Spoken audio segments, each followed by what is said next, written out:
Thanks very much for staying with us. Time now for African News with me, Georgia Calvin-Smith.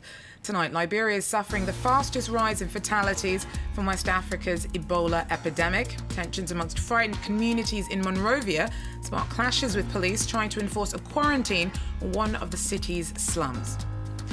Also, Paris turns to Mali for help in getting to the bottom of a probe into the campaign finances of former French President Nicolas Sarkozy. Investigators want to speak to a Malian businessman over the question of whether former Libyan leader Muammar Gaddafi contributed to Sarkozy's 2007 pot.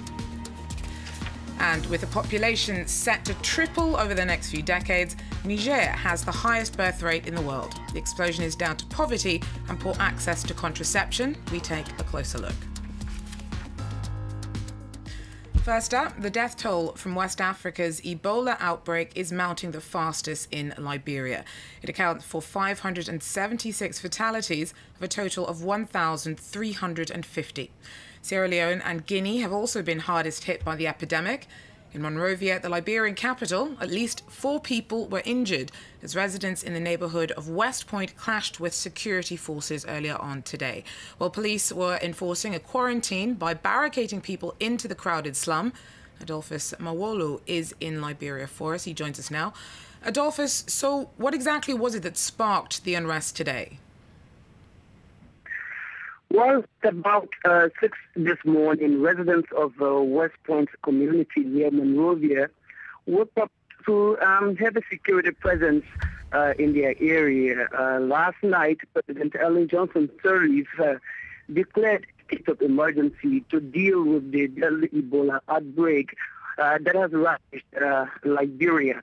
And so this morning, the commissioner of West Point was being held under siege by the residents because he attempted to leave the community. And so the police and the military were called in. And by the time the officers got in to evacuate the commissioner to safety, there was some angry protest that broke out, and then some gunfire by the soldiers, and which resulted to injury of at least 4 people. Adolphus, so people are clearly angry that the community is being isolated in West Point.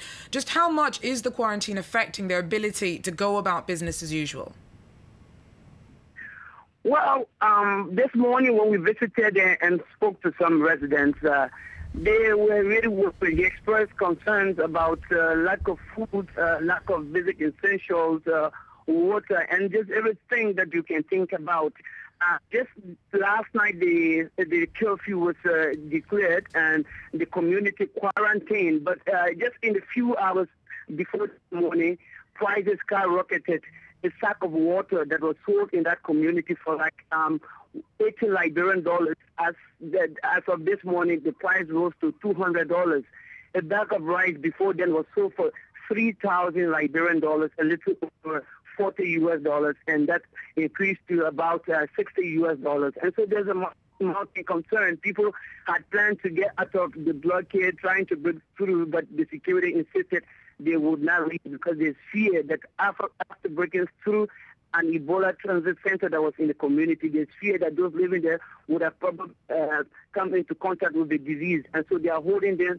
The securities are holding them into the community and insisting that they should not leave. But it's a kind of pathetic situation. There's no food, people are low on water, and it's a difficult situation Adolphus, right now in the community. Thank you very much, Adolphus Amola there in Monrovia for us. Well, the UN's warned that Liberia, Sierra Leone and Guinea are starting to run out of basic supplies and food. This is a direct effect of several airlines and shipping services having stopped transporting to the country's main population centres. And it's the poorest communities that are struggling the most. Here in Sierra Leone, as the number of cases of Ebola rises, so too does the risk of food shortages. Certain districts are under quarantine, and warnings against eating bushmeat remain in effect.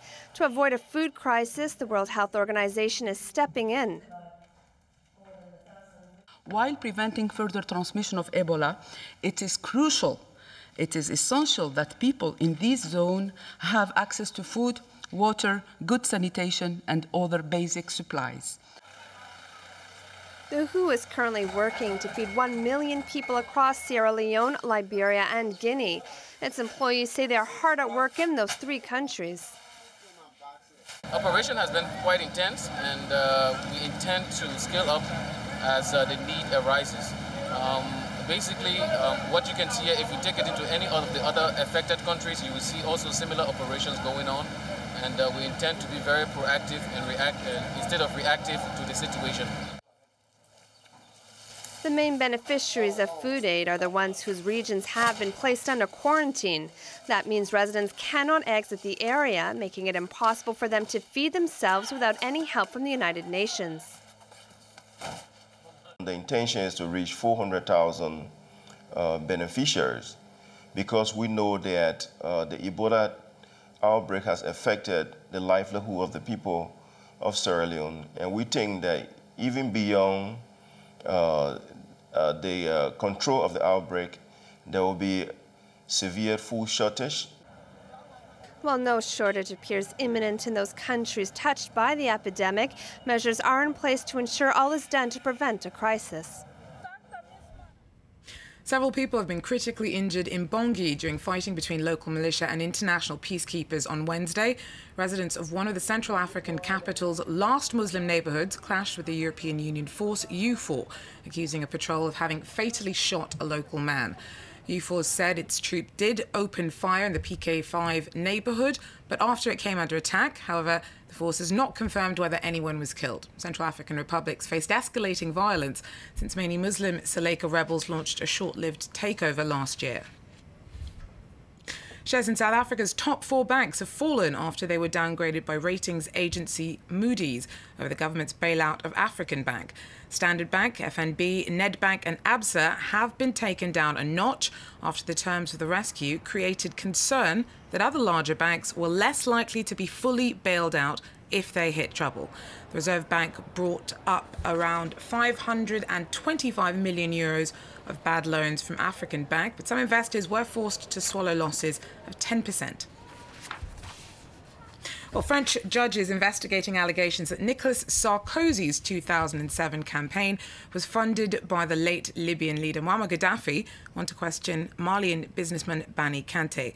They have asked the Malian judges to help them get to the bottom of the affair. Nicolas Chama from our African desk joins us for more on this story. So, Nicolas, how does a Malian businessman find himself caught up in an investigation involving Gaddafi's Libya? Well, Bani Kante, he used to work for the Libyan Sovereign Wealth Fund. He was also a close advisor to the former president Amadou Toumani Touré, and he was the former boss of Air Mali. Basically, he was the one who advised the former president on all the Libyan investments in Mali. Now, he's suspected of having carried money from France to Libya. You have a French businessman called Jacques Dupuy-D'Auby who says there was a meeting between Bani Kante and Gaddafi's chief of staff, allegedly to fund Sarkozy's campaign in 2007. Bani Kante, he's denying everything for the moment, but now French judges have asked Malian judges to help them. They want to question him, and the Malian judges have said they will cooperate with the French judicial system. So what role did Mali play when Gaddafi was in power in Libya? Well, when Gaddafi was in power between 1969 and 2011, many businessmen and politicians who wanted Libyan money went via Mali. Why? Because Mali was one of Gaddafi's favourite countries. You know, he called himself the King of Kings of Africa. And he invested a lot in Mali. He invested in hotels, in mosques, in Quranic schools. He spent $120 million building ministries in the capital, Bamako. He also funded 100,000 hectares in Mali. And, of course, he didn't only fund southern Mali, he also funded and helped the Tuareg groups in northern Mali. Thanks very much. Nicolas Chama from our Africa desk. Well, finally, Niger has the highest birth rate in the world, with an average of 7 children per family. Poverty and poor access to contraception contribute to the West African country having the largest population growth rate on Earth. At current projections, the number of inhabitants looks set to more than triple between now and 2050. Take a look. Babies, everywhere babies, and more babies. With a birth rate of 7.6 newborns per woman, Niger has the highest birth rate in the world. Year after year, Niger holds the record, even if the use of contraception by women is changing. Before, women used contraception only with the permission of their husbands, but with today's information campaigns, they understand better. There is evolution, but not enough. Birth control policy in Niger appears to have failed. The birth rate index is proof. It stood at 7.8 births per woman in 1985 and 7.6 in 2012, only a tiny change. In Niger, a 95% Muslim country, the explanation could come from conservative religious leaders seeking to maintain high birth rates. There are no problems with Muslims having lots of children. In Islam, life does not stop here on earth. In 30 years, the number of inhabitants has tripled, standing today at 17 million people. The level of services has not followed the birth rate that remains high year after year. In the areas of education, employment, housing, and health, the 2014 development report published by the United Nations has Niger in last place. Well, that wraps up African news from me, but stay with us. More news and headlines coming up after a short break.